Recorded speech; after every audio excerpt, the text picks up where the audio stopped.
Andy and Remington Steel Show on your screens tonight. It's the Andy and Remington Steel Show for your home delight. We're talking about Age of Sigmar and anything else that is cool. Talking about Warhammer Fantasy, it's easy to learn the rules. Andy and Remington, Andy and Remington, Andy and Remington Show.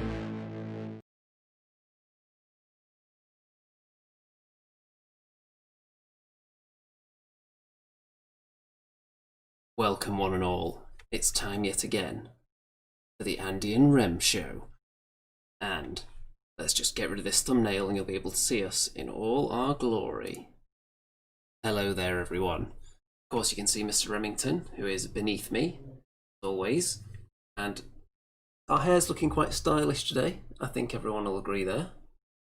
You've got a bit of something going on at the back there. Mine's obviously just going for this volume. And do people think that the Remington hairstyle is the way to go, with it all kind of back out the way, or do you think just let it roam free like mine? As long as it stays out the eyes, then I think this is the way to go. Thoughts?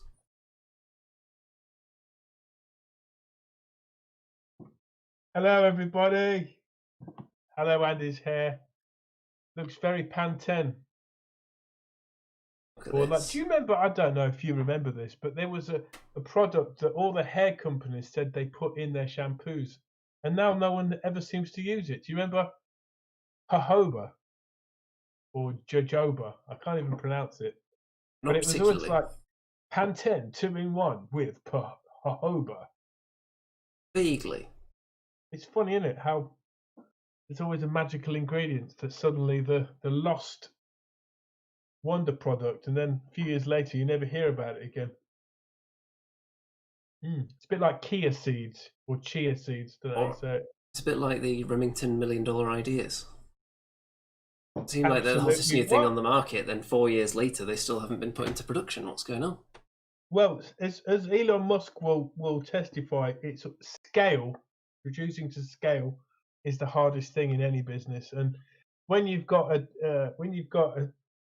a team of good-natured, good-hearted people in a company, it's all great, but sometimes it's just not enough to scale. You know? You've obviously got a lot of confidence in your hair, by the way, because that mirror in the background occasionally picks up the back of your head. So if there was anything dodgy going on back there, the people would definitely see it.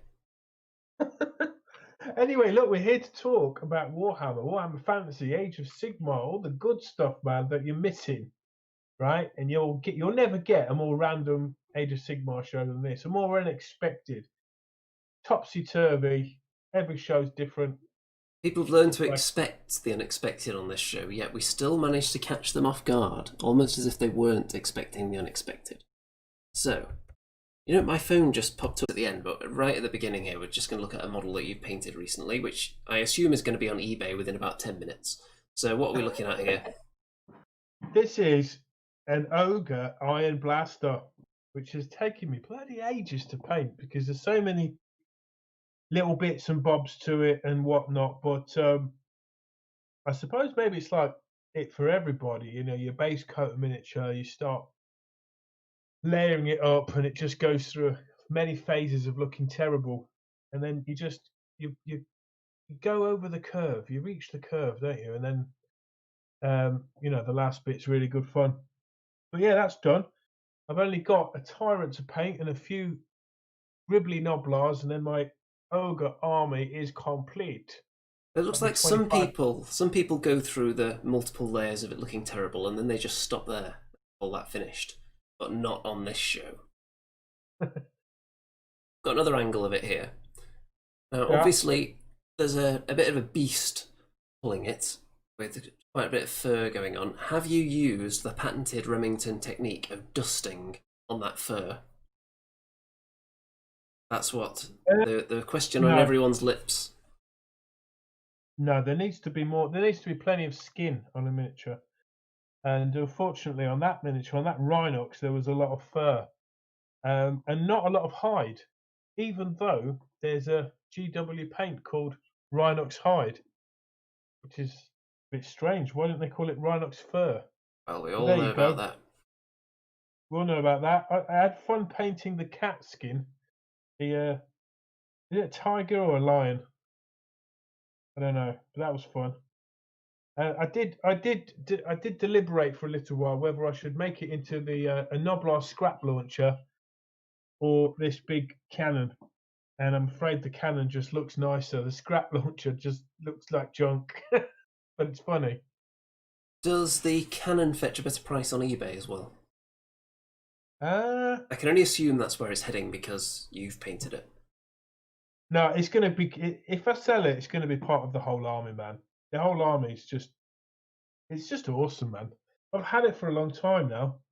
It's knocking on to 10 years and it's just been growing and growing. I've never lost a game with these ogres. They are magical ogres. How many games have you actually played with them, though? About 4. Well, yeah, you need to put that to the test again soon and see what happens, see if you can keep that record intact. 4, no, maybe 5. I've beat you with them at least 3 times. Allegedly. I beat Vince Venturella, and I beat the legendary Reeve.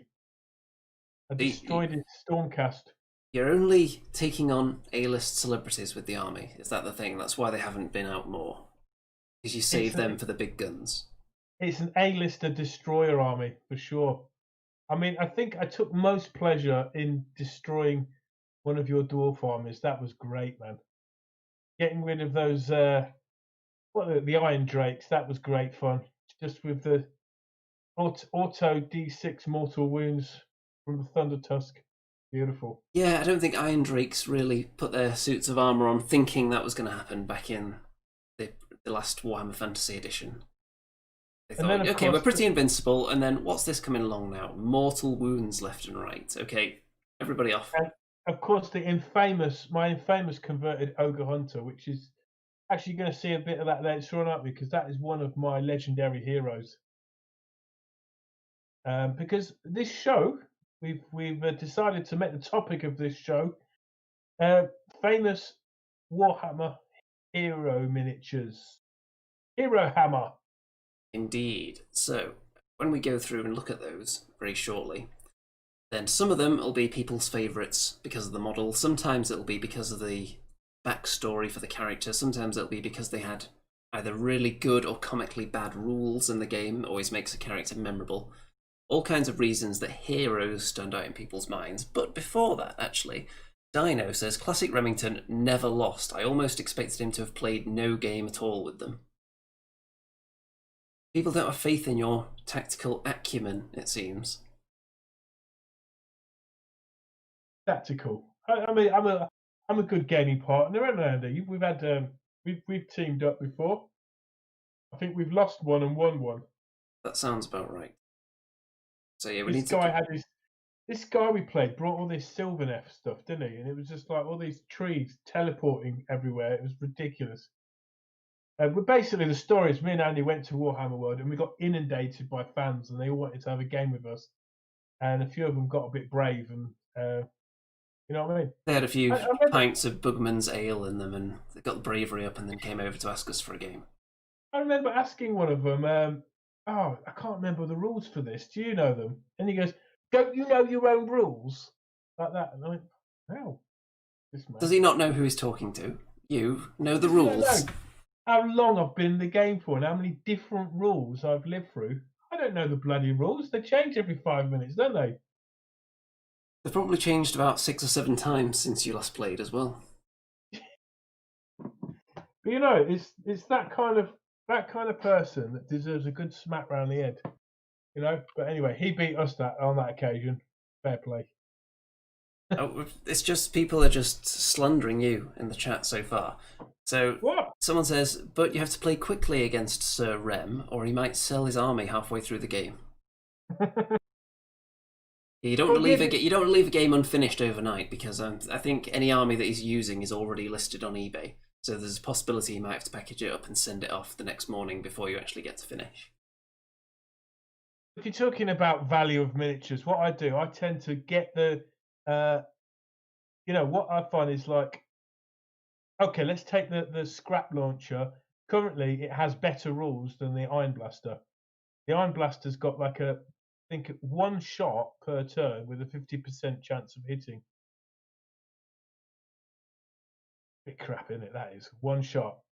And then it's, I think, is it D6 wounds or something? It's not great. Yet the scrap launcher's got, I can't remember offhand, but they're better rules. But I tend to paint up the figures with the worst rules, because by the time I finish painting them, they would have flipped. You see? Yeah, if they need That's to what drive the sales for those things that weren't doing very well, and only you bought them in the previous edition, suddenly they become amazing, and your army's competitive. I always go for what looks better. Do you know what? I think the silent majority of Warhammer fans go for what looks better, surely. But the ones with the loudest voices on YouTube will pick the Filth. Pick the filth. There's no regard to the paint jobs. I mean, if something's painted badly on the table by my opponent, I will do my damnedest to make sure it is removed.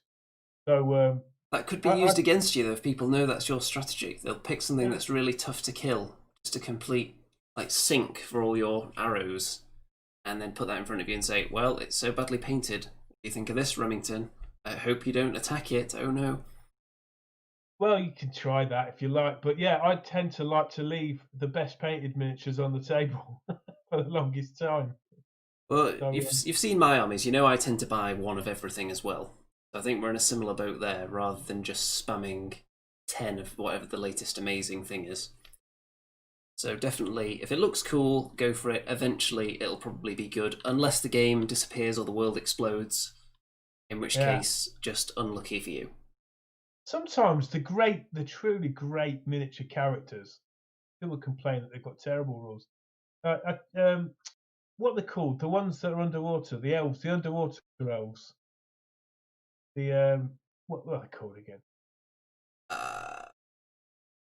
This is where everyone switches off because we don't know. We don't know off. Oh no, it's the. If we had 5 minutes to come up with a name, I'm sure we could. But...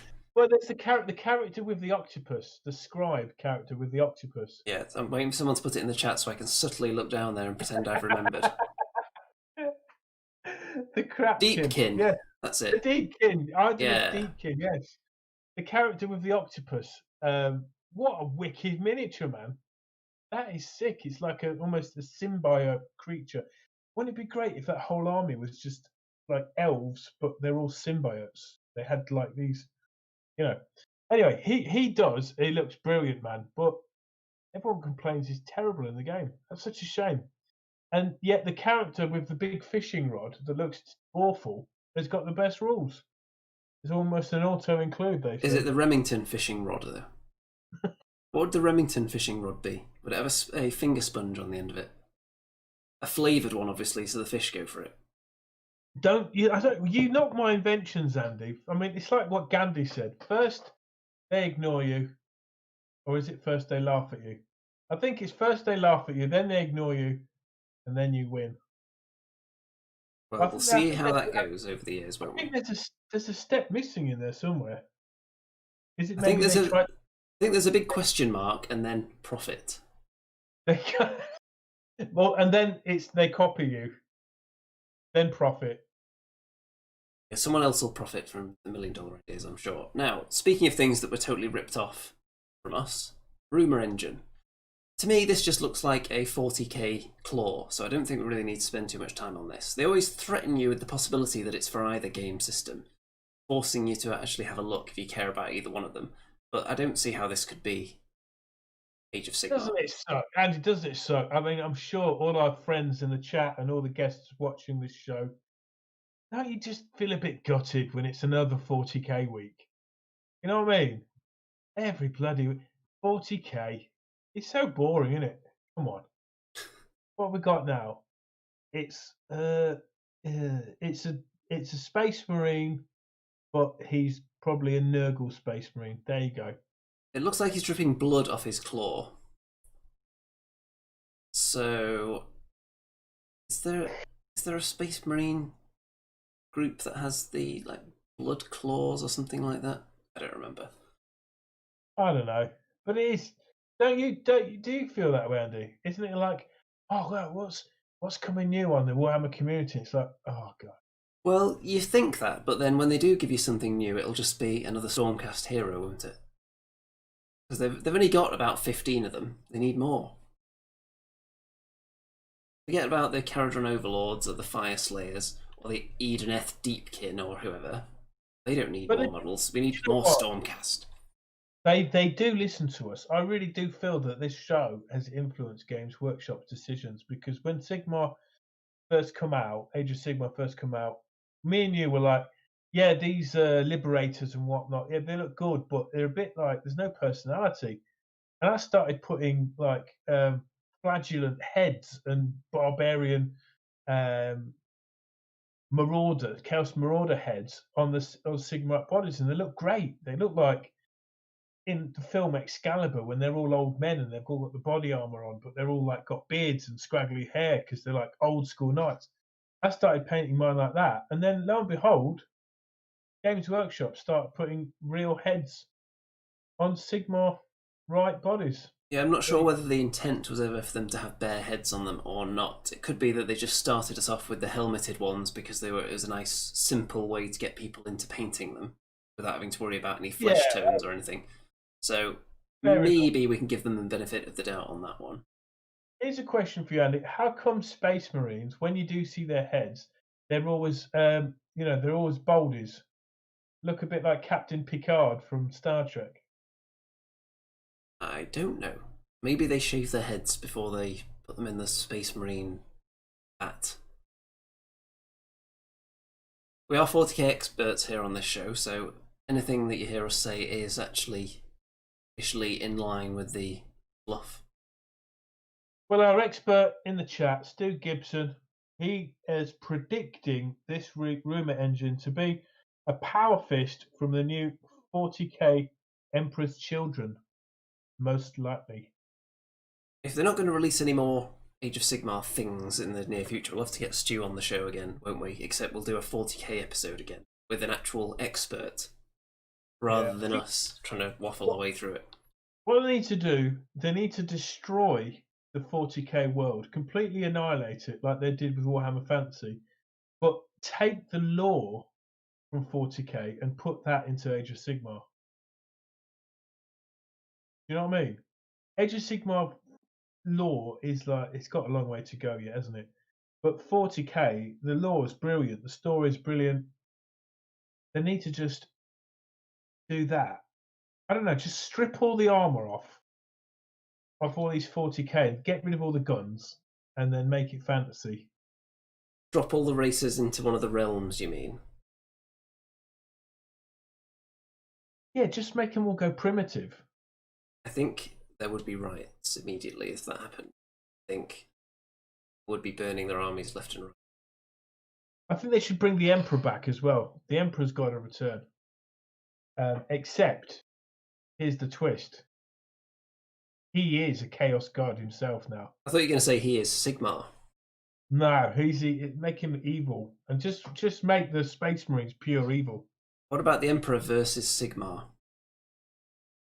How about that? Space Marines versus Stormcast for supremacy.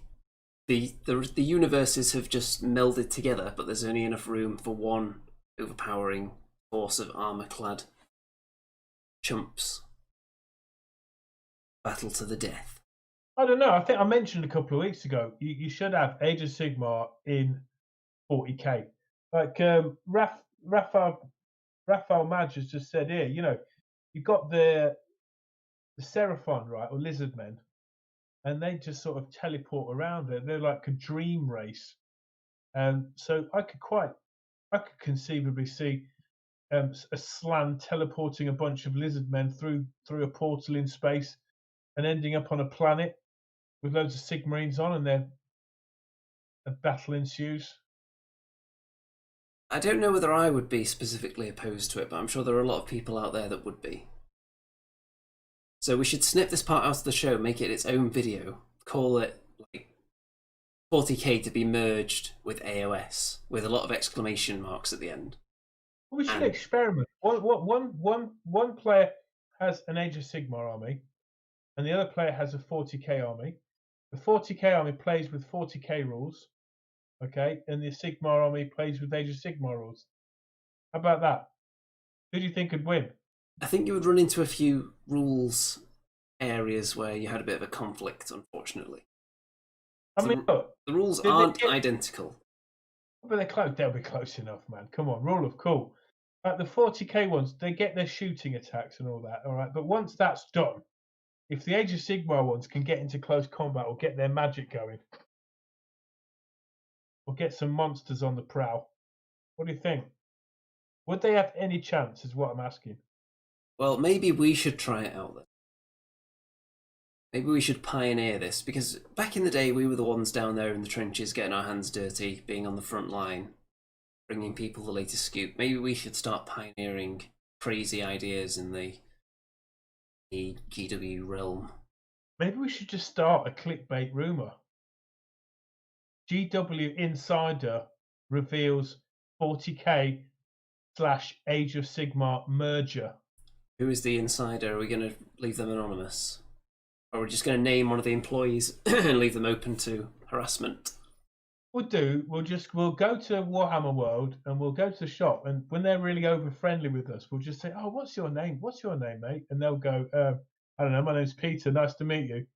You know, what's your surname again? Oh, it's Peter Green. Or who could I get a picture with you and then like badly blur out their face as well, so you can really tell who it is still? I think there's money in this. We set the internet on fire. We'll set the GW share price, like we'll crazily influence it. Well, once it's gone up, you need to just sell them all, and then we'll start putting the rumours out.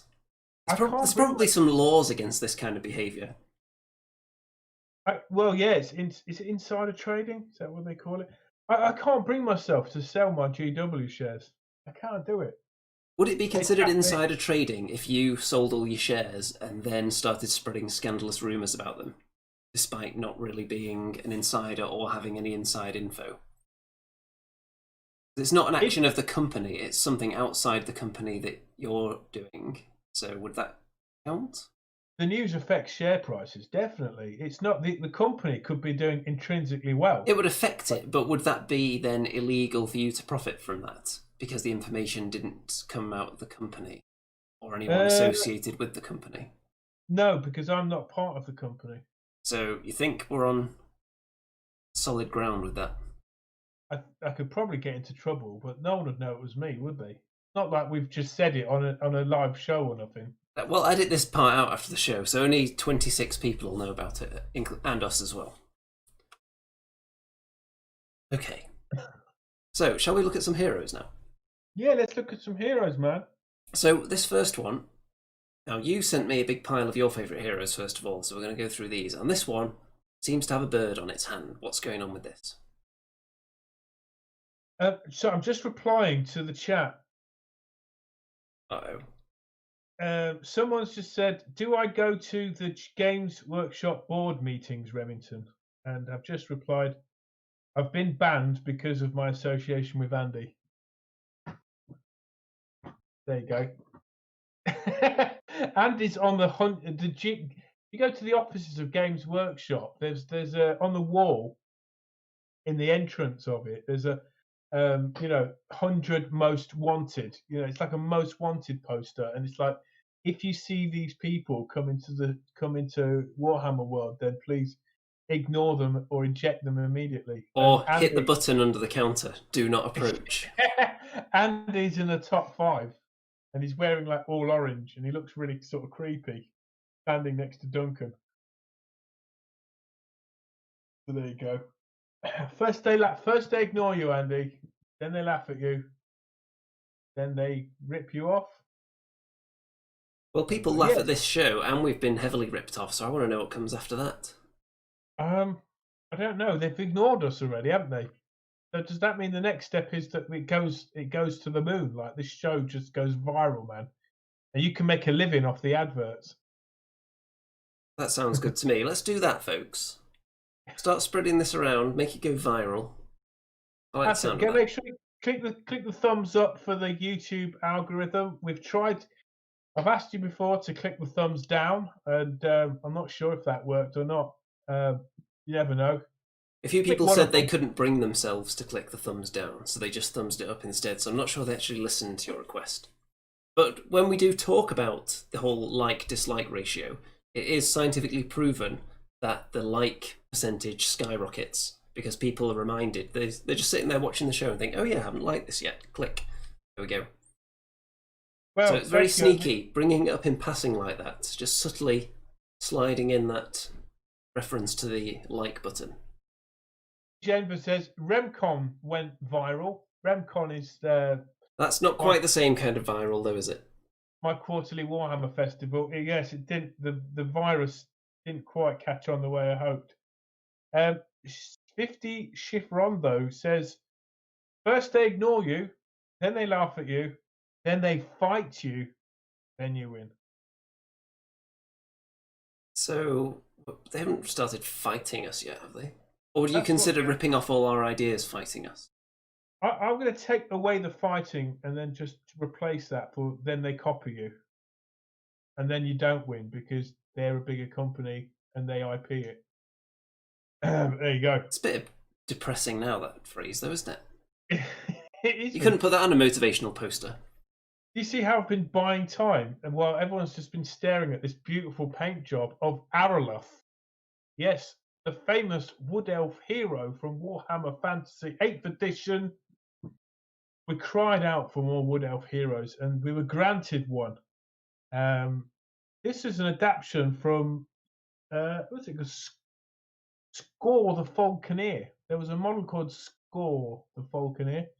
I had him for a bit, but it was basically a wood elf who had a falcon, and he had two falcons. I think he had a couple of falcons coming from his arm, like a pretty awesome model.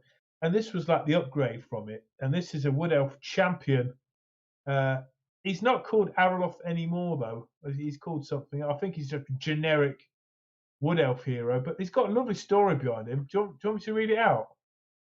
Well, you might as well start. We'll see if anyone falls asleep. Very nice, is it, Andy? The elf that would be known as Araloth was not always a hero. In his youth, he was a craven lordling who had not the mettle to hunt any prey that could hunt him in return. Whilst others went to battle in his stead, Araloth caroused around and what? Don't even know what that. Araloth caroused and hunted in the company of worthless friends and tried to forget his shame. It was on such a hunt that Araloth was thrown from his horse and separated from all his companions, save for Skarn, his trusted hawk. After wandering lost for many hours, Araloth came to a strange glade. Anyway, to cut a long story short, he gets attacked by a four-armed demon that's trying to kill this beautiful elf maiden. Araloth found his courage and managed to slay the demon with his hunting spear, and ever after that he was blessed because the maiden was none other than a magical lady, a goddess, in fact, and she made Araloth into a wood elf champion. In fact, he was so revered by the wood elves, they named him Araloth the Bold. The Bold. Yes. In fact, his greatest triumphs was following the Battle of Arden, in which Araloth slew the Beastman champion Morgur the Corruptor. The Mage Queen decreed that he would thereafter be her royal champion. That's Araloth. You know, what a great miniature. I love painting him, and there's no way I'm selling that model. And also, he has a really charming end in the End Times book. Did anyone get a charming end? Didn't they all just die horribly?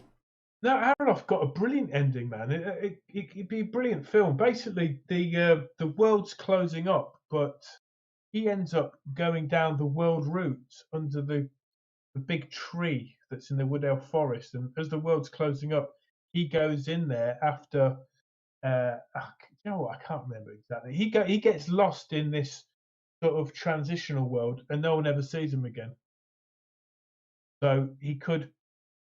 It's called the World Roots. I think he goes into the World Roots. It'd be wonderful if he reappeared in the Age of Sigmar. That'd be wicked, man. But yeah, no one ever heard from him. He just sort of disappeared. Well, I hope people aren't expecting quite as interesting a story for all the heroes that we're going to look at. No, you could make one up though for the others. Well, we could. So, who's this? Looks like a chubby little halfling. Yeah. So that is from my collection of halflings, and I think it's Pippin, or is it Merry? Either Merry or Pippin. One of them. One of them. Can't remember which one. It's definitely not Fat Sam. Although it could be Frodo, couldn't it? Because I did a glowing sword. No, it's not Frodo. Yeah, it's Merry or Pippin. Can't remember which one. It's from 1985. I'm pretty proud of that paint job. Did you paint it back then? No, I painted it last year. I painted it, but I got a bit. What's it called? Nostalgic about the first models I ever got. You see, were these 1985 Lord of the Rings models from Citadel. Yeah. So I went on a little campaign to track them down, and I got a bunch. Still haven't got as many, all the ones that I want, but you know, can't have it all. Okay, next. This looks like some kind of... Is this a barbarian holding an orc head, maybe? That is a Wood Elf champion, actually. Oh yeah, that would make sense. Very angular Wood Elfian jaw structure. Yeah, I think it's a Jez Goodwin model from, I'm going to say 1987, where you got blister pack of Wood Elves, and it would be a command group. And in every command group, you'd get a musician, you'd get a standard bearer, you'd get a general, and you'd get a champion. And this is the champion model. So it's basically a Wood Elf war dancer. And I think it's amazing. Love that model. Can't beat anything that's holding a severed head, really, can you? No. So, would anything ever be cooler than that? Maybe a head with the spine attached to it as well? Possibly. It's almost as if that orc is pleased to have been decapitated by such a graceful, elegant elf. Yeah, it's like, you know what, if I'm going to die, why not now? And what I like about it is that, you know, you wouldn't associate with elves with feats of barbarism, would you? So it was quite unlike an elf model, really. It was to have such a... I wouldn't even necessarily associate them with axes at all. No. Axes, of course, carry the kind of woodcutting connotations, don't they? No, I hadn't thought of that before. But yeah, you're right. Yeah. I seem to think wood elves tend to have a lot of spears, don't they? Rather than axes. I'm sure someone will put a link to a famous wood elf axe regiment now that I've totally forgotten. But it's similar to what happened with dwarves, really. They didn't really have their style down early on. They just had a bit of everything thrown in there. Like, you'd see dwarf wizards and all give different kinds of weapons. And as time went on, they would move away from spears into hammers and axes and those kind of weapons. I do love those old dwarf. I used to have a dwarf wizard model. Brilliant, man. But yeah. What happened to war dancers? Such a great concept. And they've just sort of scalped them, haven't they, really? They've scalped them off the elf roster. Maybe we should do a show about that, really. Models or units they've scalped from the roster. So a couple of people have suggested units of elves that had axes, but I'm not sure if any of those were wood elves. They all sound like high elf units to me. Yeah, White Lions had axes, obviously. Garlock's Wood Elf Archers. Isn't it funny? Someone's just mentioned that because look what I'm holding in my hand. Is it That complete? It is a complete box of Scarlock's Wood Elf Archers. What a great... I think this is actually one of the hardest units to paint. They're so fiddly to paint, these guys. Really not a great experience to paint them, but they've been a labour of love over the years to paint these guys. Have you got any left in there untouched? No, I've painted them all about 10 times over. This is Scarlock himself. Let me hold it up so you can see better. I'm going to do that. Gonna get tech now. It's not going to work very well, is it? Bring it closer. Closer. Closer. I think we get the idea. Scarlock. You can put up some high quality pictures in the Facebook group or on the Discord server, which people should be joining now via the link in the description as well. That's been rocking the last few days. Lots of chat going on in there in the various different subgroups that I've made in there. Yeah, the Discord's awesome, man. You should get on that, guys. Yeah, Scarlock's Wood Elf Archers. I think, in fact, Wood Elves, I think when people first get into Warhammer,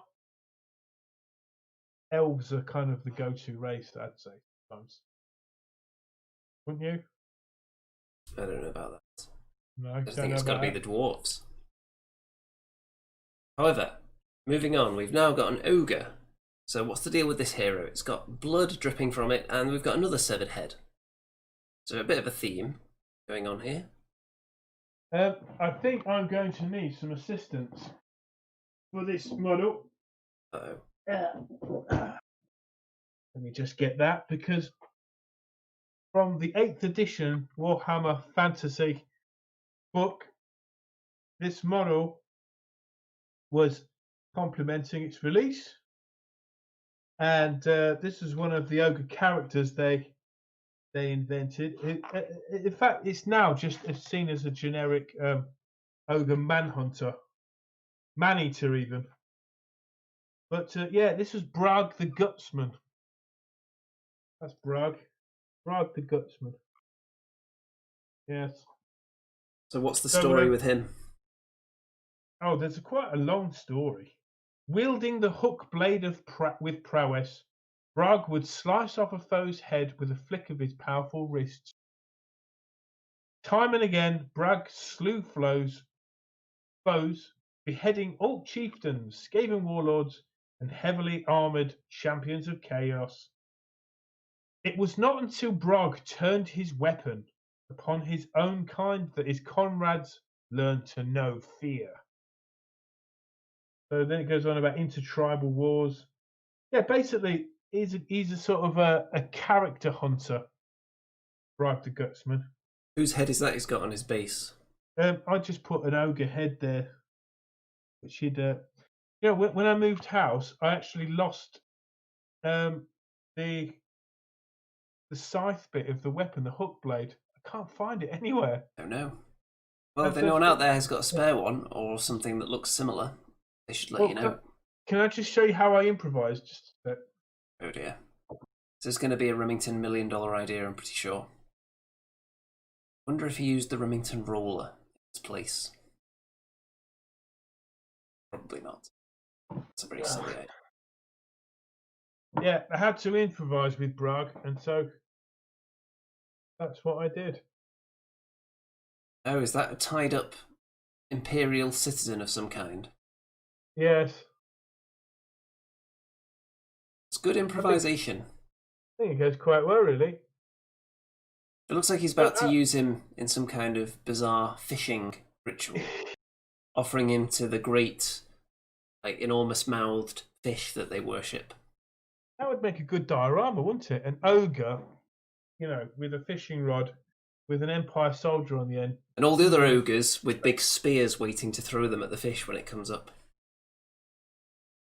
I think that would be quite fun. Isn't it a shame man-eaters aren't amazing in the game? Because the models are brilliant. I'd have a whole army just of man-eaters.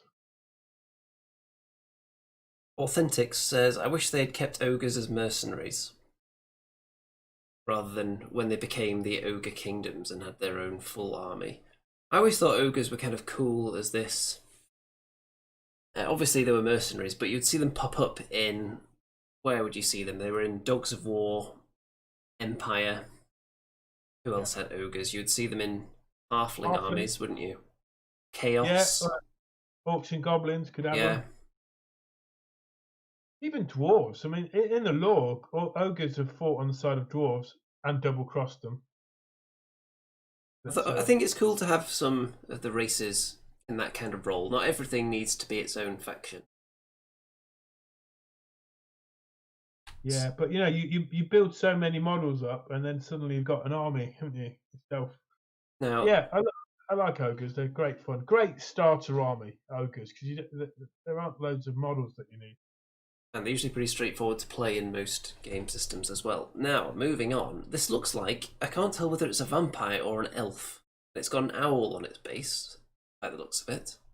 That's a sign of a great paint job, isn't it? It's where it could be. It's duplicitous. Yeah, you're going to have to explain to people what this is. I'm going to say this was 1985, but it might be late. I might be wrong on the year. But this was from a box set called Eternal Champions from Citadel, based on the novels of legendary fantasy writer Michael Moorcock. So yeah, this is one of the Eternal Champions from the novels. And he's meant to be a sort of an elf-like human character, but once I painted him this way, I thought actually he could be a vampire lord. But yeah, I just like that model. I like it a lot. It's pretty Wicked. tasty. What about that owl? That owl is from a Dryads pack. You get that in the Wood Elf Dryads. You can't go wrong with a bit of owl. Yeah, and the foliage there used to be a lot more vibrant because I actually took it out of the garden. Well, that is a trademark of yours, isn't it? Using perishable basing materials. Yeah. Used to use bits of potpourri, anything that I could find, old bits of moss. Okay, we're on to an orc now. An orc? So is this another one of yours? Yeah, I'm just waiting for the stream to catch up. Oh yes, that's an orc. Yeah, this was a Forge World model from Orc Command Group, but you only got two models. You got this one, and you got this standard bearer, which is it's an amazing model, ridiculously huge standard. But yeah, this could easily be an Iron Jaws model now, couldn't it? Yeah, it's a very meaty axe, that. Yeah, that's quality, man. Nice to paint. Proper character, that. I like it. Just looking at the bold head of the orc, I could put an afro on him. That'd look pretty cool, wouldn't it? Orcs don't have that many hairstyles typically, do they? No, that's a shame, isn't it? Yeah, I'm sure they used to. I think the old savage orcs used to have Mohicans. Could imagine orcs with kind of hair like mine, perhaps, if they want to class themselves up a bit. Stu Gibson says, was that Elric of Mellinbone? Yes, I believe it was. Stu, you brainy fellow, you. The Lawmeister, should start calling him. Brad Jimenez says, remember the awful Chaos Ogres? Yes, I never got those. They did look awful. Now, we're on to quite a magnificent dwarf now. This is another one of yours. Yes, this is Thorgrim Grudge Bearer in all his glory. What a great character. Basically, he came to power in the orc throng by declaring that he would strike off every grudge within the Book of Grudges before his time would end. So that great book on top of his plinth thing. is in fact the Book of Grudges, and The problem with the Book of Grudges is that if you're trying to cross off every grudge in there, en route to doing that, you end up adding twice as many as you go along. So it's a never-ending task, really, isn't it? yeah, I don't think there's any rules for this guy anymore. Maybe there is in the legacy rules. Actually, there probably is. And of But course, you can use him in Total War as well. he's great fun in Total War. Yeah, I just love the lore behind Thorgrim, and I think this is a fine cast model. So don't roar about it. It just, weren't all bad. And yeah, they re-released him for a short while, didn't they, on the made to order? But yes, I got this the first time round. Pleased I did. And is this another one of yours? An ogre with a pointed stick and a couple of cats. Is one of my most fondest conversions. It's a skibor or cybor miniature Christmas ogre mixed with things from the Ogre Thunder Tusk pack. There's a lot of flesh visible on this guy. Yeah, I like him because he doesn't have a gut plate, because I don't think hunters would if they were born in the wild and were sort of like a bit more savagey. I don't think they'd have a gut plate. So it's nice to see an ogre's belly. Lovely to paint as well. You can get some lovely like hues coming off the belly button. Yeah, I love that model. I've never seen anything else like it, and in my humble opinion, it's way better than the Ogre Hunters Games Workshops have released. So there you go. Well, if Games Workshop weren't trying to bury us already, they're definitely.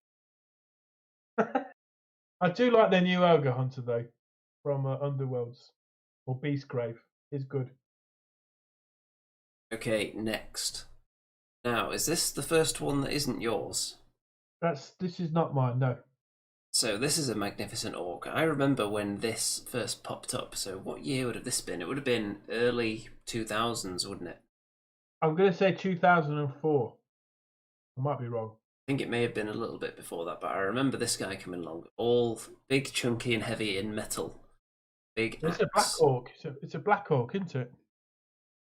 The black orcs all looked very similar to this, the ones that came out around that time to replace the less than great plastic ones that were around before that. Yeah. And nice, chunky. This is what you expect an orc to look like, really, isn't it? I've just been told this was a Games Day exclusive. I've not seen this before then. Wow, that's pretty cool. Yeah, it's got these little medallions. It's stolen off dwarf. We've actually got a very important painting question from the chat regarding the previous miniature, presumably, from Radbat, who says, how does one apply body hair to gut? So how would you paint in little body hairs on a gut? Have you got any? I wouldn't paint them. I would stick them on. And what would you use? Well, you could, if you didn't want to pay a lot of money for something you order off the internet, you've got, use.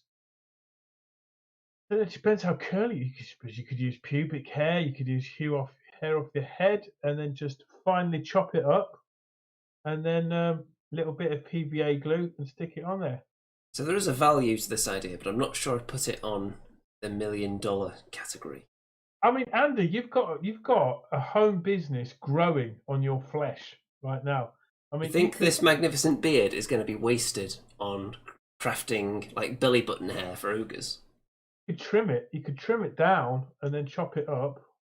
Is that what you've been doing? Is that why your beard's looking a bit more slender recently? Well, listen, I'm sure I could dedicate a few resources to help you do that. I've got a wonderful intern, Mickey Genva. She could come and, you know what I mean? If you could trim off those, she could then package them neatly and sell them. How about that? Remington's, what would we call it? What would we call it in the chat, guys? Let us know. Brand new $1 million idea right there. However, if you wanted to paint the hairs on, I think you'd probably get the finest brush possible. Maybe even not a full brush, maybe just like a single bristle. And just very, very fine, like wispy, like That's what you'd call it. You'd call it the Remington. The Remington Wisp. Like that. There you go, the Remington Wisp. It would be the finest brush known to mankind. Like it. Wisp. It wouldn't have a double ender on the other side. No, you'd need too much precision. You wouldn't want to accidentally catch the other end of it on your sleeve or something, would you? You got to keep that thing in tip-top shape if it's just a single wisp bristle. Right, we've got a bunch more models we've got to get through. Come on, let's get a roll. Okay, now this is the legendary Chaos Hero, Acold Hellbrass. And he was particularly memorable back in the day because when you killed him, he came back. He was like the boomerang of Chaos Heroes. You kill him once, he pops up again. Kill him again, pops up. You couldn't kill him permanently very easily. Do you remember this guy? He looks a bit like a sword master of Hoeth. He's got that pose about him back when everyone's pose was a lot more flat. Back in the day, when they were just a single piece. And they would make them nice and flat, presumably for moulding purposes. Make that easier. It's a bit cartoony, isn't it? But it's actually a great paint job. I had this guy, but I don't have any of my old Chaos stuff, unfortunately. I'd love to still have all the heroes because they're really nice models. The armour is painted with such care. Now, if I was an expert fluffmeister, like some people in the chat, then I would know all the backstory for this guy because I did have the book that had his rules in. I think he and a lot of the other Chaos characters had their rules in the Realm of Chaos supplement that came out after the regular Chaos book. It was when they were starting to divide Chaos into the multiple different parts, because originally it was Chaos Warriors, Beastmen and Demons all together, wasn't it? And then they started splitting them up into 3, but they were still all contained within the same book. Did you have that book? I did. When they started to do that, that was when I was playing Chaos. It was when they were first starting to do the multi-part plastic regiments as well. So the new... They look old now, Chaos Warriors, because there've been another release of them since with cloaks and everything. But the ones before that were very tasty. They had Chaos Warriors, the Dwarves came out around then. The multi-part plastics. It was very exciting times. Andy, Mickey Jenver says she's happy to be your fluffer. We'll keep that in mind. We need someone to give us any serious background info on all the miniatures. Then we know who to call, don't we? No, I think she meant for the beard hair. For the trimmings. Andy's Trimmings. How about that? You could call it Andy's Trimmings. $4.95 for a pack. I think we're going to have to charge a bit more than that. It's not going to be that much to go around. Andy's Trimmings. You know what? I think the Remington Wisp, I don't think beard hair is going to do the job. I think it's going to be too coarse. I think you would need like a kind of wispy, like leg hair or something from someone with nice soft leg hairs. What do you think? Or like a hair off someone's finger. Well, they use sables, don't they? Sable. Call them sable brushes. Well, we've got to harvest them from humans because you've already established that. We've already put it in the marketing that it's going to be human hair, but I think we need something a bit finer. I've got very fine hair. I think I've got nice hair. So your hair could be in the sort of coarse collection, which is the more budget version. And then, of course, we could use my hair for the sort of more upmarket, delicate paint operations. So obviously 2 or 3 times the price. Are you saying that my hair is strong and powerful and your hair is weak and frail and can only be used on tiny detailed? Yeah, no, I think your hair would be used for dry brushing and possibly base coating at best. Because it's so strong and rugged that it would basically take the paint off the miniatures because it's so potent. You could say that in the marketing, but actually it's a bit coarse and disposable, possibly. But, you know, you're going to sell more of those than the high-quality Remington stable brushes, you know? Speaking of things that sold a lot, how about Archaean, the Everchosen? Obviously, before there was Remington the Everchosen, there was Archaean. He burst onto the scene back in the day, trying to conquer the old world. They were running a worldwide campaign, weren't they, in all the Games Workshop stores to see if Archaean could triumph and take over the world, and this model Yeah. came out. I remember taking part in a few of those games in my local Games Workshop store. This was the original Archaean, and then Wow. later on he looked a bit more imposing, but I still prefer this one. And then after that, even he is now riding on some hideous, huge chimera. But what did you make of Archaean over the years as a character? This was when this come out. I'm presuming it came out in the 90s. Maybe. Am I warm? It would have been probably round about 2000, I think. Oh, late 90s. Wow. Yeah. This was. I wasn't into Warhammer. I had a sort of a 15-year break. No, almost a 20-year break from And Warhammer. this fell in your break, did it then? Yeah. So anything between like 1994 and 2010 was sort of off my radar. So yeah, I'm kind of glad actually because I don't like it. I think it's a great model, this. I think this paint job doesn't necessarily do it justice. Right. Okay. I think the colour choices are a bit odd. But it is, if you see it in the flesh, it's very nice. The sword in particular is a very nice, chunky sword. Okay, now here are a couple of characters you can sink your teeth into, definitely. Go on then. Well, of course, we've got the legendary eye-patched dwarf and his slightly wimpier, not-so-dwarven comrade. How do you feel about these two legendary characters? Of course, Love they 'em. featured in many, many books. How Love did 'em. you pronounce his name? Gotrek or Gotrek? Gotrek. I agree. Gotrek and Felix. Look at the way the wind is blowing Felix's cape there. And his hair. It's Yeah. almost as magnificent as mine, isn't it? You could paint him as an Andy, I suppose, especially if you got some of the Andy fluff. Get Mickey to get the fluff going around his mouth. It could look identical to you. Yeah, Gotrek, one of my favourite characters. So cool. Gotrek and Felix. What about that for a Netflix series? How awesome would that be? I'd watch it. Have you read all Yeah, the man. books? I've not read all of them. I've read the Omnibus 1, 2, and 3s. I'm sure we've talked about it before, but I've read at least 3 or 4 of them. I think I own more that I never got around to reading, but I should do at some point. They were enjoyable. Yeah, and I downloaded a couple of the Brian Blessed voiced, quite more recent ones. Was that good? Yeah, wicked, man. They're too short. You want them to go on for longer because Brian Blessed is so funny. He's so perfect.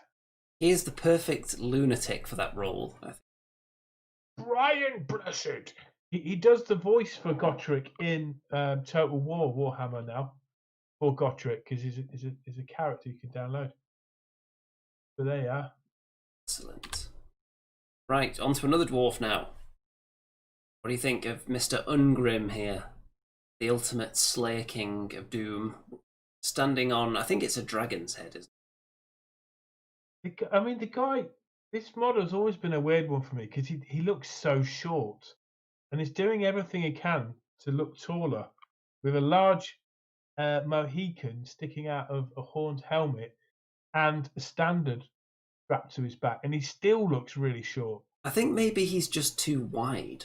He looks like he's way too fat for his base. His axe is really hanging off the edge. He's got a dragon's head hanging off the edge. All his beard is angled outwards rather than down. I think he just looks so wide that it makes him look shorter than he actually is. Yeah. Actually, the more I look at it, the more I like him. I think I would model him to be standing on some kind of a plinth, just to give him that extra 2-3 foot that he longs for. Yeah, it seems like if they released this guy again, they would actually have him standing on top of the head, wouldn't they, rather than it just being behind him to make him taller.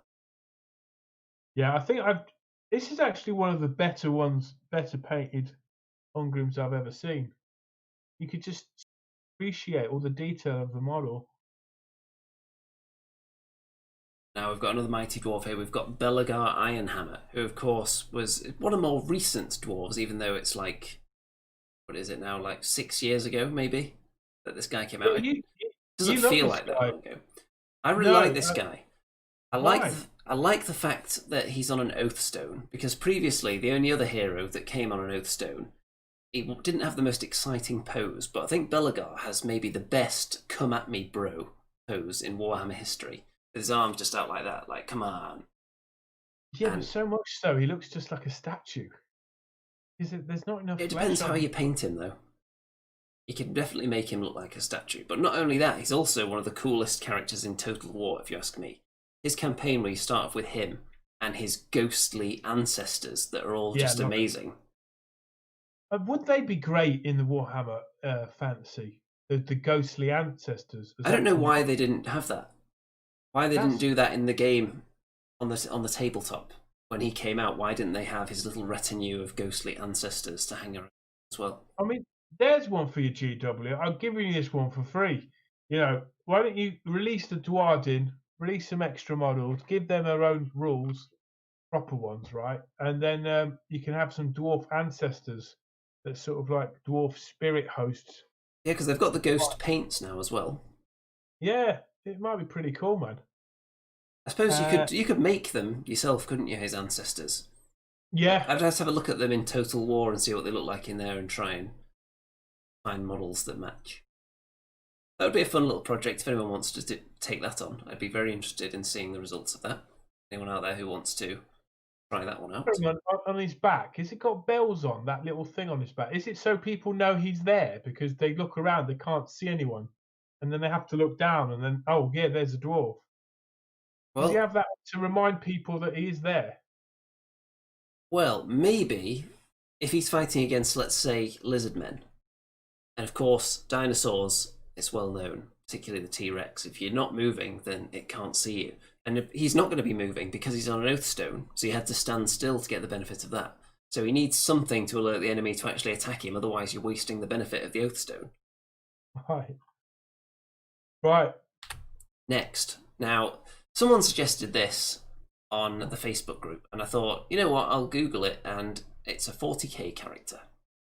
But I think we can look at it anyway. I don't know how much we can actually say about it because I have no idea who this guy is or what he does. But just to appease the audience member who suggested this, we're going to show a picture of him. He looks a little bit like a cold Hellbrast from before, but obviously a 40k version. Lots of pinks going on. Very Zinchi looking. But his pistol looks puny, doesn't it? Mm. Mm. Not very potent at all, that weapon he's got. His staff looks very nice, though.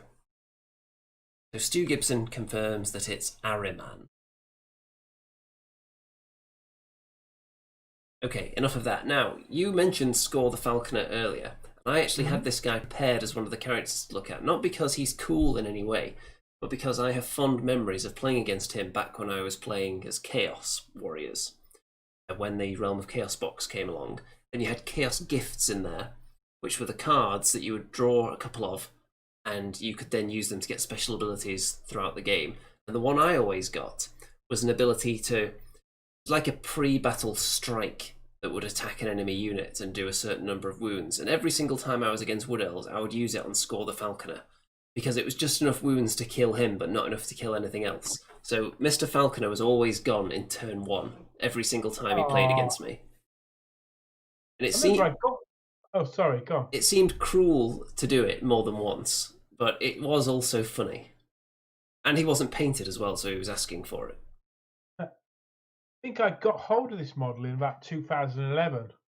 That's not when it was released, but I was all excited, but I didn't paint him in the end. I don't think. I think what put me off was those little moon claws on the back end of his whip. It does look weird. Totally implausible. I mean, how does he not just like cut himself to ribbons? Yeah. And what's the purpose of his cloak, his winged cloak? Does he fly? As far as I remember, he did not fly himself. Maybe he was disguised as a bird so that the other birds would come back to him thinking that he was their mother, and then he would like regurgitate their dinner. There was a, I think in one of the Warhammer books, I think it might even be this. I can't reach it. It's down there. Might have been 3rd edition or 2nd edition Warhammer. You could actually get Falconeers in the Wood Elf Army list. Might be 4th edition. You get Wood Elf Falconeers, but this was the only model that was actually a Falconeer. Of course, nowadays you've got Stormcast throwing birds around all over the place, so you don't need elves to do it anymore. No, but that would have been a great idea for Bretonians, wouldn't it? To have a little Falconeer retinue that would follow around the Lord. Don't you think? Have they merged any of the fantasy races with birds yet? Age of Sigmar? Sort of, yeah, with the Chaos ones. The Chaos Marauders that are sort of a bit birdmen-like. Oh yeah, what are they? They've got the Zangors. Oh yes, sorry. They're Yes, kind of Zangor. bird-like, aren't they? Yes. Yeah, of course. Like Tzeentch, right? Yeah, Tzeentch is known for having a lot of feathery goodness going on. But yeah, there's a Warcry faction that's the kind of like Marauders and they dress like birds. They look amazing as well. Now, this next one is 40k as well, but it's also nominated by me as one of my favourite heroes because it was always so pointless. It's the Dark Angel's Helmet Bearer. All it does is carry around a helmet, and it'll even tell you in the rules usually that this model plays no part in the game, and it's just there to represent a magic item or something, and then you just take it away when it's no longer needed. But it's like it's the equivalent of when War Machine crew have no effect on the game. They're not separate from the machine, but they're still supposed to be there getting in the way.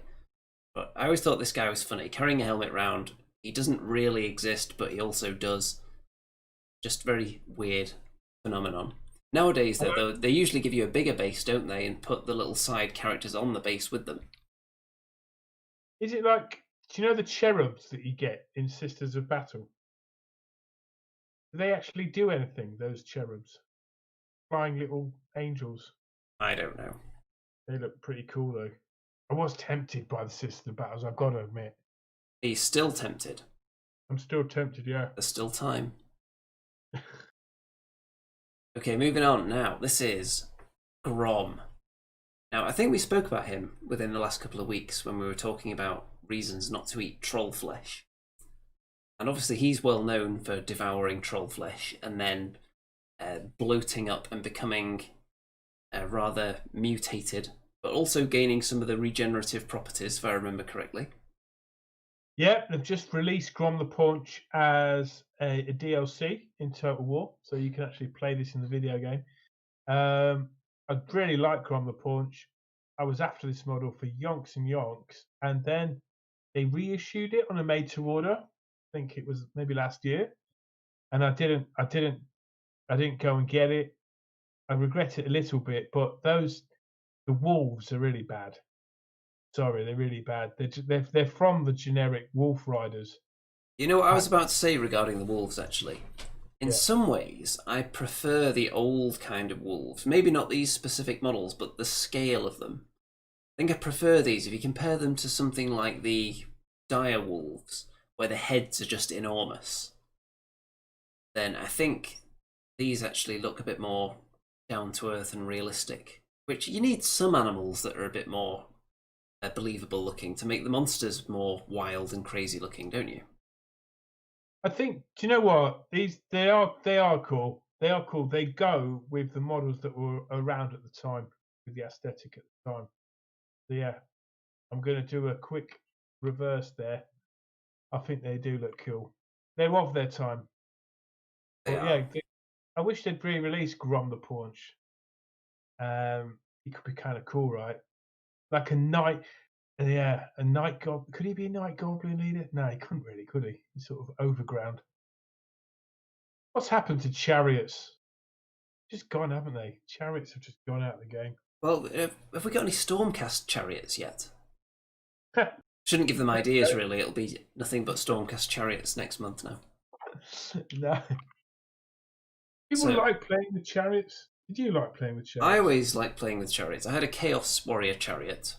But back in the day, it didn't really come with a proper base, the chariot, so I had to put it on a piece of card.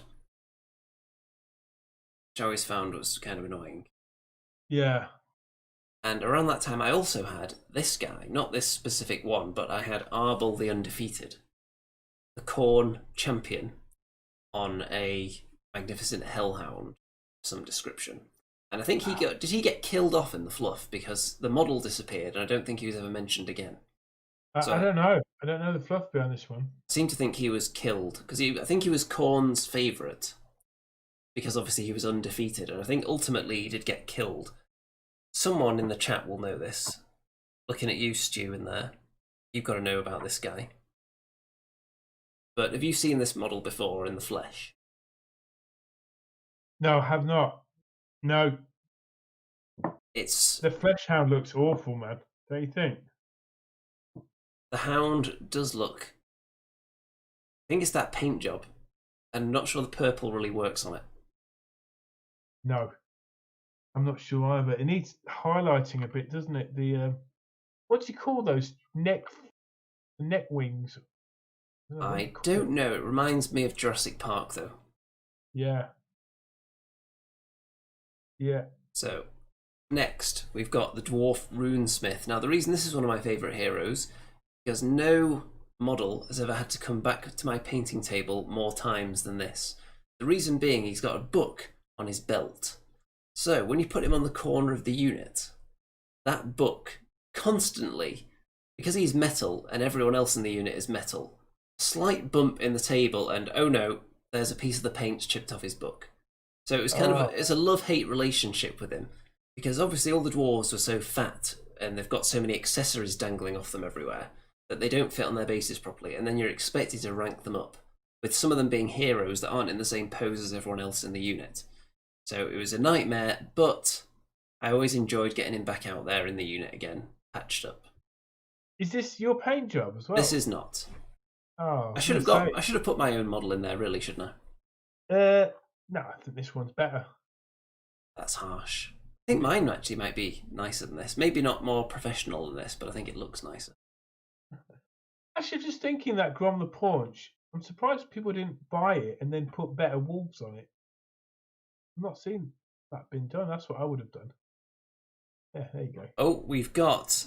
Stu says Arbol was killed during the end times by Caradrian. Is that pronounced? The Phoenix Guard character.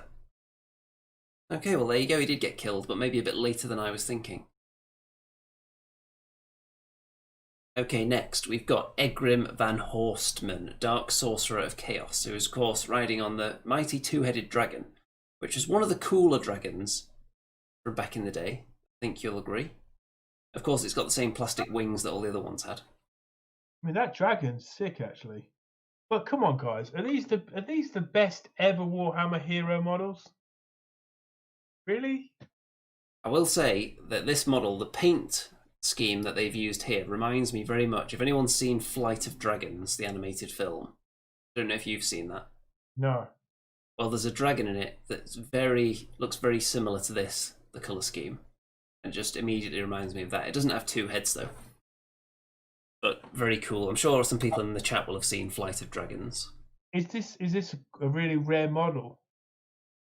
I don't know. It's probably about as rare as all the others from around that time period. Often on eBay, you'll find at least, if you go through looking for all the old classic dragons, you'll see a couple of them on there at any given time. You've got the zombie dragon, the wood elf forest dragon. There was a high elf one at the same time as well. A lot of them were kind of like that, with their big claws up. Sometimes, Andy, I'd love to go back 20 or 30 years in a time machine, just walk into a Games Workshop shop and just load the cart with all this stuff that you can't get now. You know, Regiments of Renown. I'd just load it up, man. Chaos Dwarves, everything. It'd be pretty cool, right? So Authentics Studio and Radbat are both fans of Flight of Dragons, and for their benefit, because Mr. Remington isn't going to get this, I'm going to do a little impression of something from the film now. Doom. Doom. Doom. There you go. That's one of the cooler scenes. I reckon that's going to come back in the Forest of Rem. That I can just see. It may do. Now, All right. I Thanks for think, sending us all them in, guys. Especially, yeah, so that's the lot. especially I like Remington's ones best. Did you? Yeah, let's go with that. Nice. So, we've got 2 segments to blitz through in record time now. So what the hell is that is coming up. You're going to see an image on the screen, and you're going to have to tell us what makes up the hideous, deformed face that I have conjured up in Photoshop. So before that, of course, you're going to have to listen to the What the Hell Is That intro video, which is coming up right now. What the hell is that? What the hell is that? Is it a chaos dwarf or a vampire bear? Oh, what the hell is that? What the hell is that? Oh, what the hell is that? What the hell is that? Only Andy and Remington, Andy and Remy, Andy and Remington know. What the hell is that? What the hell is that? Is it Sigmar's beard or Neferata's hat? Oh, what the hell is that? Oh, what the hell is that? Is it a mangler squig or a sorcerer's rat? Only Andy and Remington! Andy and Remy, Andy and Remington know.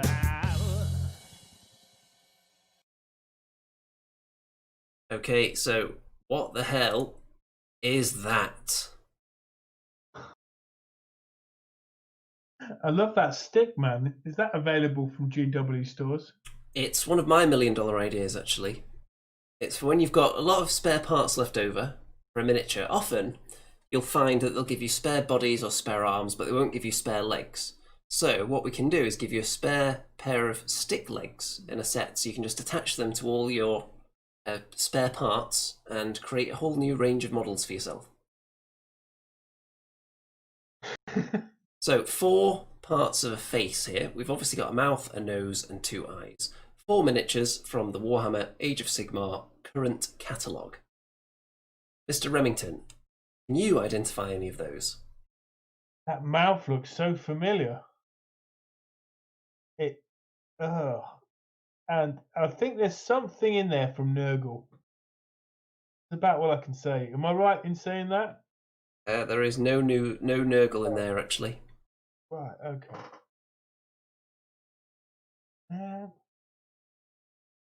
Is there some undead in there? There is, actually. Is one of them a ghoul? There is not a ghoul in there. So we've got some guesses, but I think I'm going to ask people to be a bit more specific with their guesses here.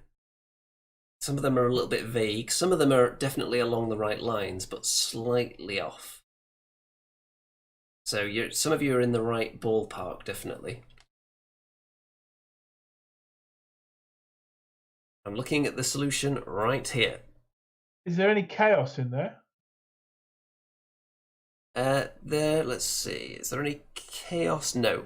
There's no chaos. So we've got... I'll tell you which Grand Alliance they're from. We've got an Order mouth. Pretty sure they're Order. We've got a Death nose. We've got an Order eye on the right. And we've got a Destruction eye on the left.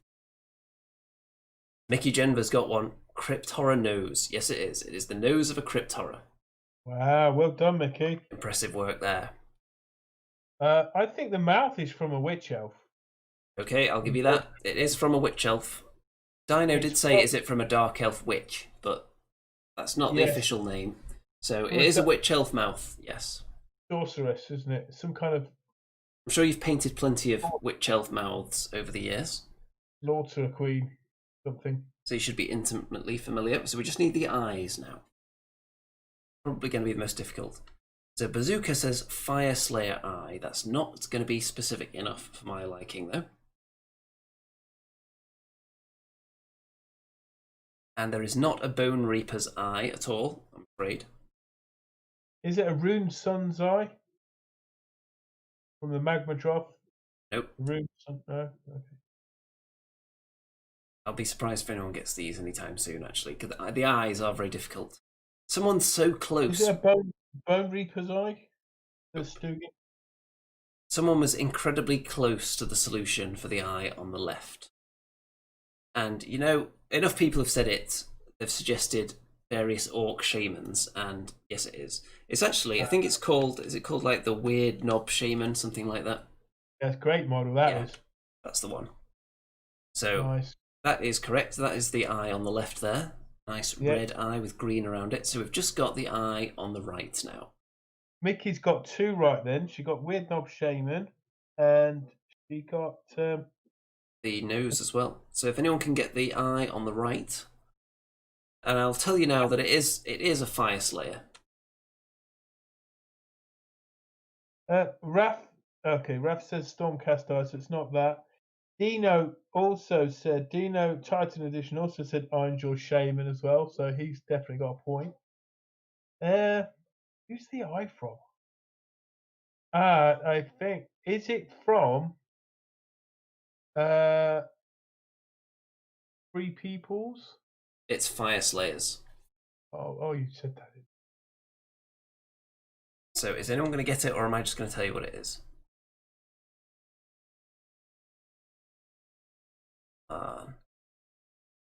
Okay, Raphael has got it. Fire Slayer Doomseeker. Yeah, nice. Success. So let me just grab the solution here. There you go. Look at that. All of them, and it didn't take too long either. Very impressive. I thought that was going to be difficult, especially the eyes. So, good job. Now, we've got something extra spicy for you, which Mr. Remington should be prepared to deliver the theme song for. Hope he is, because look what we've got here. What have we got here? That's an Ogre Iron Blaster. It's the Forest of Rem. Are you sure? Oh, yes. Where boys become men. Is it a chicken or is it a hen? Oh, yes. The old words. In the forest of Rem, in the forest of Rem, where boys become men. In the forest of Rem, in the forest of Rem, in the forest of Rem, oh Rem. In the forest of Rem, where boys become men. Is it a chicken or is it a hen? Join Remington in the forest of Rem, featuring Andy. Yes, heavily featuring Andy. So, last week on the Forest of Rem, you may remember that our young and inexperienced hero awoke to find strange fates had befallen him. First of all, hooves. After trying to sneak out of the tavern, he came across a mysterious band of cowled figures performing a ritual that he tried to intervene with in some way. However, all that he accomplished, he was force-fed a beating heart, grew a tail, and found himself staring at a strange combination of blinding light and woods. And he was just about to decide whether to wander straight into it or not when we left off. So, what is your choice? So I either go in the woods or what's the other one? Well, he's surrounded by, it just seems to be pitch black everywhere. Apart from in the distance, you can see trees and you can see a blinding light. So are you going to fumble around in the darkness with your new body modifications, or are you going to step towards the light? Got to go towards the light. Let's go. Okay, so you're moving in the dark, so I'm going to have you roll the dice right now. Here we go. I've got my Remington/GW skull dice. Here we go. Remington! It's a 3. It's a 3. Well, it's not the most interesting of landscapes you're walking through, so I think that's just about enough. Young Master Remington steps forward towards the light. A bead of sweat running from his brow down onto his cheek, dripping off his chin and onto the fine dress that he was using as a disguise in his attempt to escape the inn, which now seems to be entirely unnecessary. Reaching the light, squinting, what Master Remington can make out in the light appears to be a woodland clearing with strange figures dancing around a fire, waving their arms in some kind of seemingly evil ritual. Well, I'm going to head towards them, right? Are you going to go straight into the eye of the storm then? I'm going to join in. You're going to head through and attempt to join in with the ritual, is that right? That way I can find out what they're doing without having to ask any questions. Yeah, because you are carrying a terrible curse, remember, that can only be removed by a witch whose name you've probably forgotten. But you won't need to remember it this week, so don't worry. Okay. Let's remember it this week. But anyway. Okay, so I'm still dressed as a woman. You've still got a dress on. Okay. That was part of your disguise. Well, let's keep the disguise going, right? Let's join in. Let's just wildly dance around the fire just like they are. Okay. Remington approaches the fire, begins to dance with the figures, mimicking their actions as best he can. And as your eyes grow accustomed to the light levels, you step through the blinding light, and the fire is still quite blinding, but every time you look away from the fire, then you're slowly making out more features on these beings that are dancing around the fire with you. Would you like to roll a dice to determine exactly what's going on here? Yes, I would, Andy. Here we go. See how perceptive you are to what's going on around. Remington! It's a 1. Oh. Well, it's a 1. Remington staring out at the figures dancing around the fire, flames flickering behind them. Remington makes out a visage that is most pleasing to his eye. They seem to be, all of them, beautiful women, scantily clad, dancing around the fire and waving at him suggestively. Yes, I'm quite conscious I'm wearing a dress, so I think I should tear the dress off now and sort of reveal myself while I'm dancing. Okay, roll the dice again. Keep the sort of vibe going, you know. So nothing too dramatic. Hopefully they won't mind. Remington! The 4. It's a 4, so you successfully take the dress off and hurl it into the woods, revealing yourself to all. However, you may recall that you just rolled a 1 for how perceptive you were to what was going on, and your eyes are now growing more accustomed to the light levels around the fire. And these forms that you previously found rather attractive are now coming into view a little bit better. And in fact, what you actually saw was a group of grotesque, hideous, bulbous, pustule-covered monks. Oh, God. Spewing foul substances into the fire in a sick, depraved ritual. After throwing away the dress, each of them turned to look at you, now realizing that, of course, you're not some kind of tavern serving maid that you seem to be disguised as. You're actually a bard, with hooves and a tail. It seems like you've stumbled across some kind of forest-dwelling Nurgle cult. How do you proceed? Darren Badland says, "Hello, Darren. Is this still an AOS show or a Jackie Collins book reading? Sorry, only just joined. This is, my friend, the greatest AOS show ever made. And this part of the show is Forest of Rem, a choose your own adventure section. Stick around, my friend. You should enjoy it. What's the choice? Right. Well, what are you going to do? You've just found out that you've stumbled across this rather grotesque and not very pleasing Nurgle cult dancing around a fire. I've just thrown my dress away as well. I think I'm just going to storm off, really. You're going to storm off? I'm hanging around. There's nothing in it for me here. Nothing in it for them either. Okay, as you turn round and attempt to storm off from the ritual, 2 of these foul monks grab you by the shoulders and pull you back towards the fire.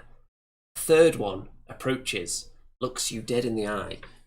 Pimples pop repeatedly on his face, like the same pimple over and over again.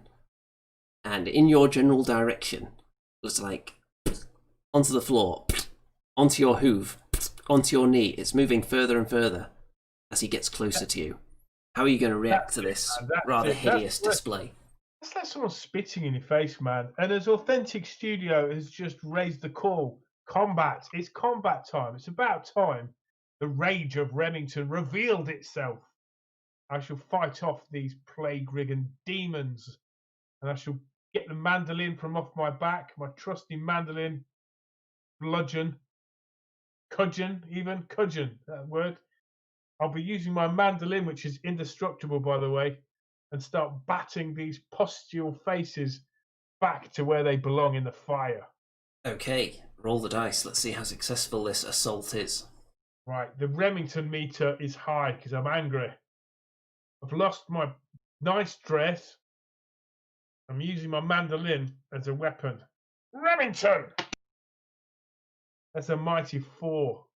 A 4, that's not bad then, is it? So, Remington, reaching back with a free arm, swings the mandolin, caves in the hideously deformed face of one of the Nurgle monks. Ooze and pus squirts out everywhere, temporarily blinding the other 2 monks. But Remington, of course, knew this was coming and was able to shield himself from the foul fluids that flew in his direction. As they're staggering back, the other monks from around the fire start heading towards you. There's 3 more, so you've got 5 of them. The one that you've just caved in the face of falls back into the fire, extinguishing it. So we're in darkness now as well. Well, I'm a champion of the ages, and I shall fear not the dark, nor the pustules. I shall take another random swing or 2 and shout at the same time. See if I can't walk them back into the fire. I'm going to ask you to roll the dice twice then for each random swing. Right, let's get some 6s, guys. Remington! That's another 4. And what about the next one? Okay, that's a solid hit to the face, surely. Remington! It's a 5. It's a 5, that's pretty damn good. So, more powerful. randomly swinging in the darkness, Remington feels the impact on several of these monks as they attempt to grapple with him.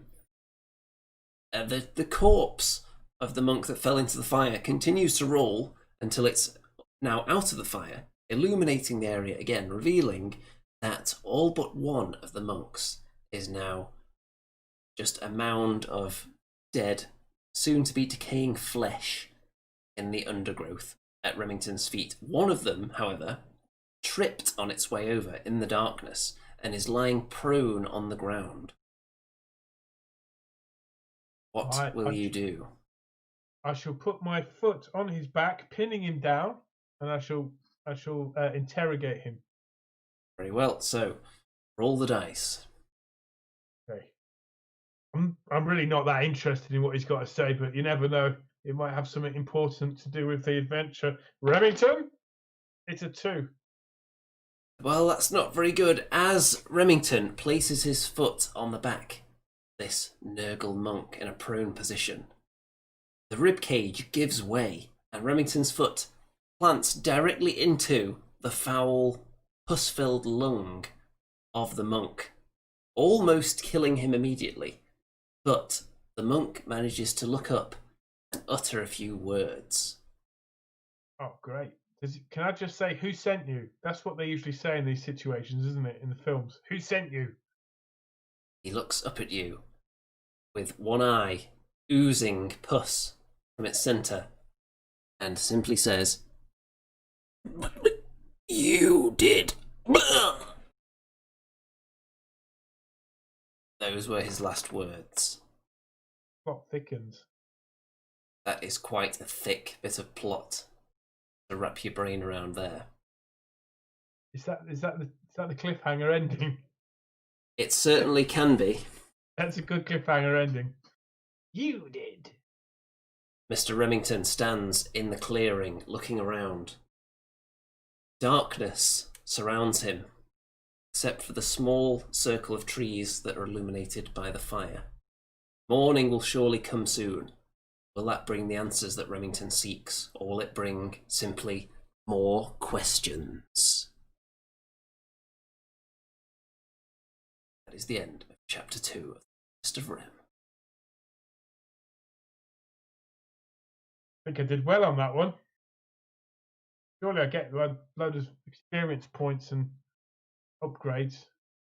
Find out next week, right? We will find out if you pillage through these foul-smelling carcasses. You may find something useful next week. And in fact, in the permanent comments, not in the chat, the comments after this has gone off the air, I want people to leave in there what items they would like Mr. Remington to find among the corpses of these Nurgle monks. And if there's anything in there that I think is particularly interesting, then that may find its way into the story next week.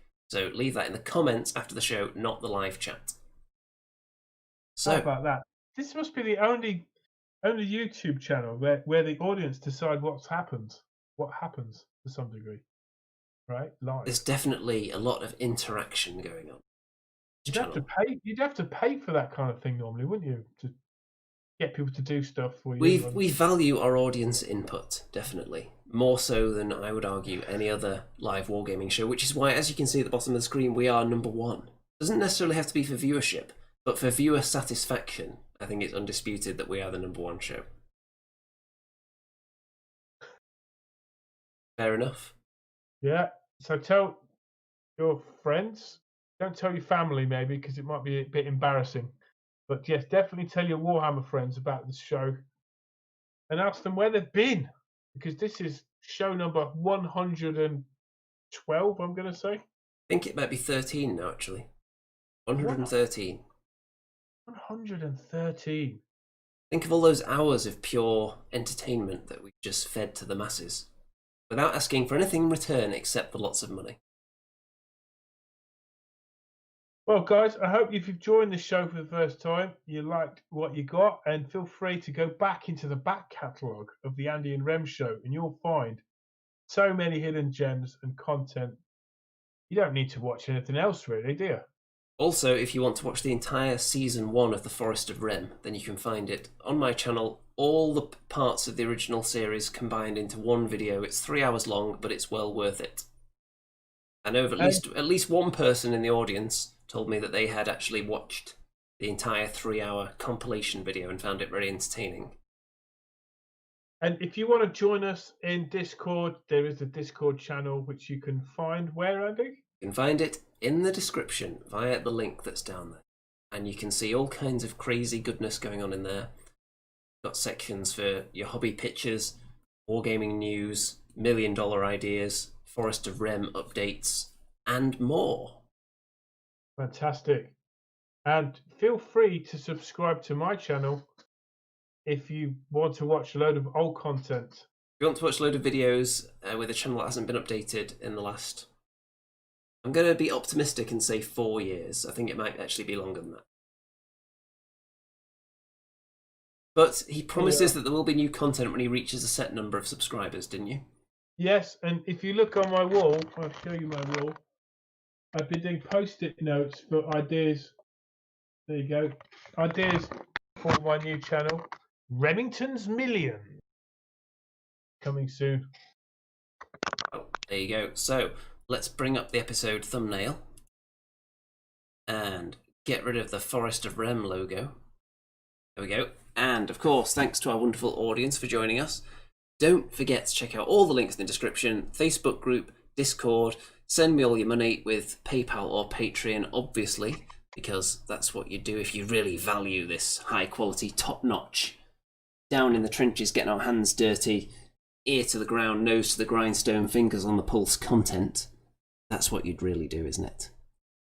And don't forget, probably same time next week. Before then, hopefully there'll be some Vermintide action as well for you to sink your teeth into. And in fact, tomorrow, just to make it even juicier on this channel, there's going to be a Kings of War battle report as well. So keep your eyes peeled for that if that's your bag.